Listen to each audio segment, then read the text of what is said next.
আজকে আপনাদের সাথে পরিচয় করে দিব এমন একজন লোককে, যিনি ওই যে ওস্তাকার নামে পরিচিত। আগে ওনার বাপ ওস্তাকারি করতো, এখন উনি আছেন। আপনার বাপ মারা গেছে না? জি, আব্বা মারা গেছে। তো আপনার আব্বা কত বছর করছে এই ওস্তাকার? আব্বা প্রায় শুনতে কথা প্রায় ৮০-৮৫ বছর মতো আছে। মারা গেছে কত বছর হয়েছে? আব্বা প্রায় 11 মাস চলে, 11 মাস চলে। এখন আপনি করেন? জি। তা আপনি কোন কোন এলাকায় করেন? আমি লাকসাম গন্ডামারা থেকে আমতলি পর্যন্ত। হ্যাঁ, তা আপনি এগুলো করতে মানে কত টাকা নেন, কি আসে বিষয় নাকি যে যা যায়?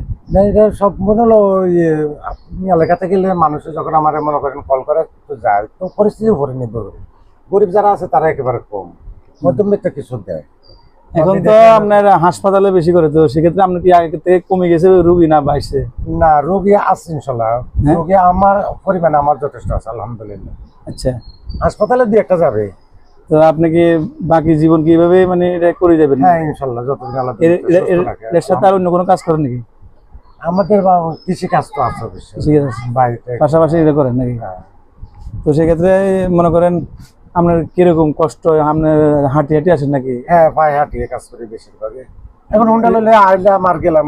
অনেক সময় একজন মুরব্বী পড়ছে সামনে, মনে করেন ওনারে কথাও বলতে পারি না, এখন পায়ে হাঁটলে গেলে ওনার সাথে। তো প্রিয় দর্শক, আপনারা যারা দেখছেন যে ওনার বাপ এই অঞ্চলে ওস্তাকারি করতো, যে মুসলমান যেটা বলি আমরা সুন্নতে খতনা, আর এখন উনি করে।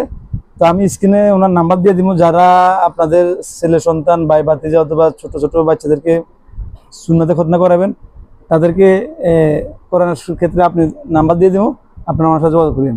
আচ্ছা, ঠিক আছে? হ্যাঁ, আর আপনিও নাম্বারে ফোন করলে হ্যাঁ, ওই হিসাবে আসবো। আসবেন।